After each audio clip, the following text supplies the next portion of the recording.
서울시 교육감 선거 그 후보자 토론회를 시작하겠습니다. 진행을 맡은 저는 그 한대광 기자라고 합니다. 문용민 후보, 그다음에 이수 후보 자리 함께하셨습니다.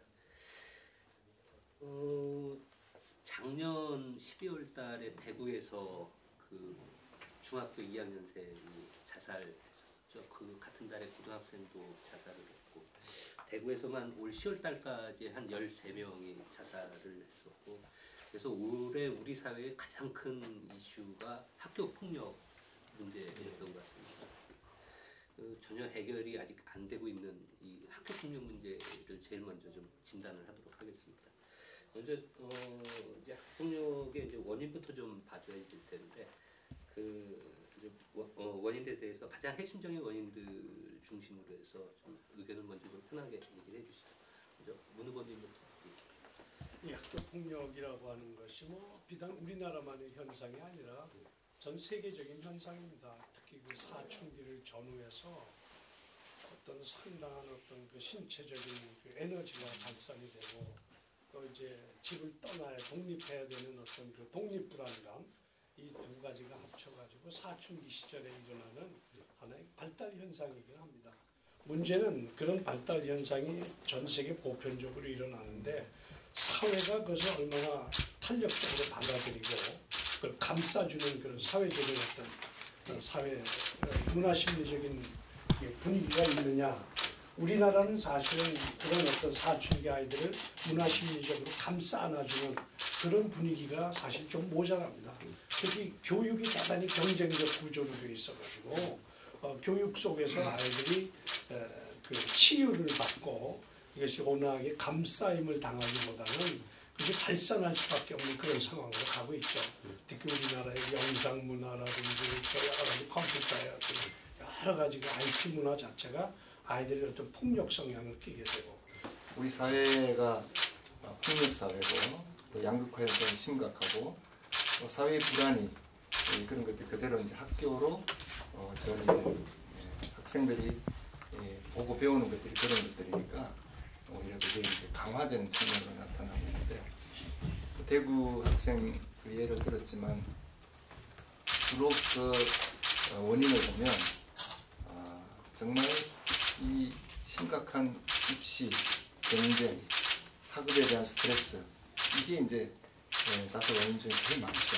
그리고 이제 요즘 나타나는 현상이지만 왕따, 또 학교 폭력에 시달리면서 그걸 감당하지 못해서 그걸 그렇게 이제 자기 몸을 제 판단 잘못 그렇게 던지는 이런 것들인데, 이것은 결국 우리 학교가 오히려 그렇지 않아도 청소년기가 당해야 되는 그런 어려움을 잘 보듬어주고 완화시켜주고 잘 이끌어주지 못하고, 오히려 입시 경쟁 또 성적 이런 것을 과도하게 강요함으로써 오히려 더 촉진시키는 그런 점이 있다. 특히 잘 아시는 대로 대구 같은 경우가 지금 교육감이 교육 공약이 교육감 되면서 공약이 어떻게 하면 기숙학교 같은 걸 만들어서 아이들을 통제하고 어떻게 성적을 많이 올려서 좋은 대학에 많이 보내야 되겠다. 이거에 중점을 두고 있다는 거죠. 이런 것들이 결국은 학생들의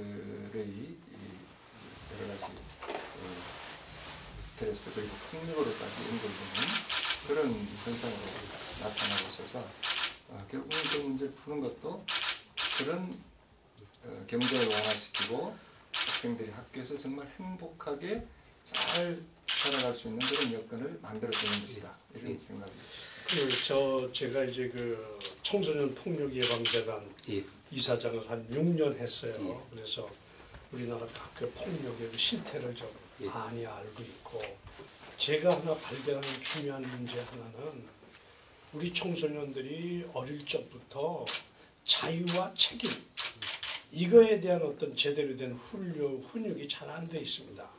그러니까 내가 어떤 일을 했을 때 여기에 대한 책임을 져야 한다라고 하는 것이 어릴 때부터 이렇게 가르쳐져서 내가 남을 괴롭히고 남을 폭력을 가했을 때는 거기에 상응하는 책임을 져야 된다라고 하는 자유와 책임이 균형을 이루는 그런 어떤 사고방식이 사실 유치원 때부터 마련이 돼야 되는데 어쩌다가 우리 사회가 좀 그런 아이들에게 자유와 책임 이것을 가르치는 일을 좀 소홀히 했고 그렇게 돼서 사실은 아이들이 폭력을 하고도요.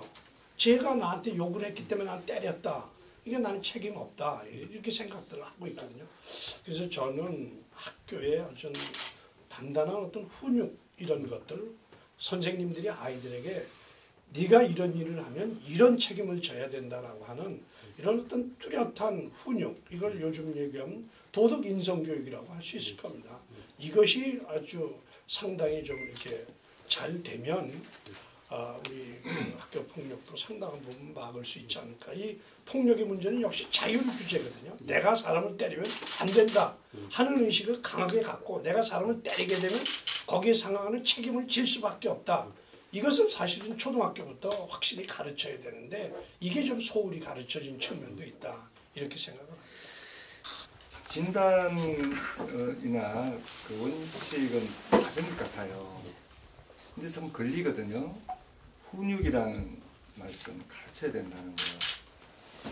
뭐 옛날 수당처럼 무릎 꿇고 앉혀놓고 훈육하고 이런 건 아닌 것 같거든요. 물론 꼭 그렇게 말씀하시는 건 아닌 줄 알면서도 저는 이런 관점이 이제는 좀 새롭게 바뀌어야 되는 거 아니냐 이런 느낌이 들어서 어릴 때부터 우리 아이들이 그런 책임과 자유를 할 수 있도록 그런 인권 감수성 또는 자기에 대한 여러 가지 책임 감수성 이런 것들을 높여줄 수 있는 그런 조건과 우리 교사들 또 어른들의 모범적인 삶 이게 어우러지는 그런 소위 교육 학교가 아주 좋은 말씀하셨어요. 결국 아이들은 18살 되기 전까지는 습관을 들여야 된다. 그래서 많은 분들이 우리 교육학자들은 습관이라는 정원을 통해서 이성의 안방에 들어간다 이런 말을 하거든요. 어릴 때부터는 아이들이 미성숙해 있습니다. 아이들에게 이럴 때는 이렇게 해라 하는 것을 가르쳐야 됩니다. 그게 습관입니다. 예절도 바로 가르치지 않으면 아이들 예절을 못 배웁니다. 그런 점에서 학교 폭력도 남을 괴롭히면 안 된다 하는 강한 메시지를 아이들이 가져야죠. 아이들이 강한 메시지를 받아야 됩니다. 만약에 내가 남을 그렇게 아프게 했으면 너도 거기에 상하는 책임을 져야 된다. 이것은 훈육이라는 이름이 됐든 도덕이라는 이름이 됐든 어른들이 아이들에게 주어야 할 메시지라고 저는 생각해요. 폭력은 어쨌든 나쁜 거거든요. 저 사람이 나를 괴롭혔을지언정 나는 폭력을 하면 안 되는 거거든요. 이러니까 폭력에 관해서 절대적인 어떤 머릿속의 기준을 가지고 있지 않다는 거죠. 아이들이 폭력 행위를 해놓고도 왜 그런지 모르겠다. 반성을 못한다. 이제 객관적으로 보면 그렇게 보이는 거죠. 현상은 그렇습니다. 그런데 정말 우리들이 그 아이들의 눈높이로 내려가서 정말 아이들이 왜 그러는지 왜 저렇게 반성도 안 하는지 그렇게 정말 눈높이를 낮추고 해보려는 노력을 했는가? 저는 그게 필요하다는 거죠. 훈육하고 가르치고 일방적으로 이것만으로는 지금 아이들이 안 되잖아요. 그렇게 훈육하고 가르치는 것보다는 느끼고 깨닫게 하는 그런 교육이 필요하다는 겁니다. 그래야 왜 얘가 때려놓고도 정말 그런 없는지 우리가 알게 되고 그걸 통해서 아이들과 소통하고 대화하면서 풀어가는 그게 제가 상담 활동을 통해서는 학교에서 만났던 아이들 문제 풀어갈 때 너 이거 잘못한 거 아니야. 반성문 써. 100번 써. 그래야 네 머릿속에 꼭 박힐 거야. 이건 아니더라는 거죠. 정말 이해해주고 받아들여주고 하면서 느끼고 깨달아서 알게 되더라. 이런 것이 이제 제가 경험했던 일들입니다. 어떻습니까? 교사들의 역할이 굉장히 중요한데 교사들이 심지어 나는 월급쟁이다 라는 이런 자괴감 속에서 지내고 또 그렇게 아주 어떻게 보면 상대적으로 아이들 문제에 대해서 그 다소 무책임한 듯한 이러한 언행들까지 보는 경우들이 실제 존재합니다. 그 부모들 입장에서는 그래서 학교에 진짜 다 맡길 수 있는 것인가에 대해서 상당히 뭐 우려가 있는 것도 사실입니다. 물론 교사들은 장르에 많이 시달리고 지금 이 학교폭력 문제를 해결하는 데 있어가지고 굉장히 성실히 하는데도 한계가 있다는 뭐 여러 가지 또 목소리를 할 텐데 이 교사들이 어떠한 역할, 지금 교사들이 학교폭력에 있어가지고 제대로 그 역할을 하고 있다라고 보시는 건지 그 교사들이 어떤 역할을 끌어줘야 될지를 좀 먼저 좀. 저 같은 경우에 이제 사실은 학교 폭력의 문제가 결국 선생님들이 주도권을 가지고 있거든요. 선생님들이 지금 그 이수호 후보께서도 말씀하셨는데 사랑과 헌신이 없이는 아이들 학교 폭력 문제 참 대응하기 어렵습니다. 그런 점에서 저는 그 선생님들이 하나의 그 교육 행위를 노동이라는 관점에서만 자꾸 생각을 하고 몇 시간 동안 일을 한다. 거기에 대한 보수를 받아야 된다. 정당한 보수를 받아야 된다. 그러니까 노동이라는 시각으로만 바라봐 가지고는 선생님들이 그 학생들을 제대로 지도하기 어려울 것이다. 저는 기본적으로 노동이 돼 거기에는 사랑과 헌신이 언제나 있고 그렇다고 보면 그거는 돈의 문제가 아니라 한 아이들을 제대로 키워서 미래에 살아가는 사람을 키우는데 이건 꼭 부모가 갓난쟁이 어린이를 키울 때 그게 노동이 아니라 사랑과 헌신이거든요. 그런 점에서 우리나라 학교 폭력도 사실은 선생님들이 좀 더 사랑과 헌신의 관점에서 아이를 밤새도록 붙잡고 다독거리고 그죠? 토요일 일요일도 밤낮 없이 애를 붙잡고 감싸 안을 때 학교 폭력의 그 소수의 일탈하는 아이들을 껴안을 수 있지 않을까 저는 그렇게 생각합니다.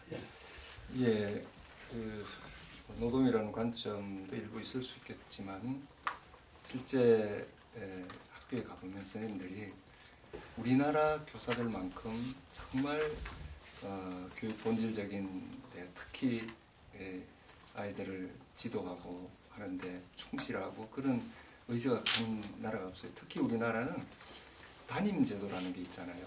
이게 이제 유럽에 이런 나라는 없는데 자기 책임 맡은 학생들이 있다는 거죠. 거기에는 무한 책임을 집니다. 실제로. 뭐 잘 아시겠지만 학교에 있을 뿐만 아니라 학교하고도 집에 있을 때도 무슨 일 있으면 전화하고 또 선생님들도 실제로 잘 있는지 가끔 확인도 이런 정도의 그런 그 열정과 그런 참 사명감을 가지고 있는데 지금 힘든 것은 그런 교사 역할이 한계에 봉착해 있다는 겁니다. 지금 우리 학교 현실이.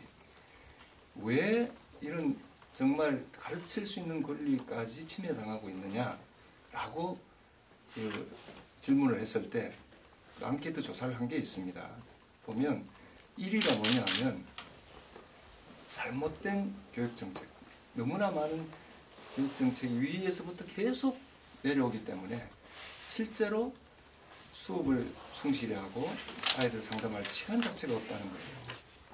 완전히 무슨 행정 중심, 뭐 관료체계 중심 이런 게 제일 문제고 특히 학교에서는 관행적으로 내려오는 교장 중심의 학교 체제, 학교 문화 이런 것들이 이제는 거의 사회는 변하고 아이들도 다 바뀌는데 그런 것들이 온전된 상태에서는 선생님들이 숨 쉴 곳조차 없다.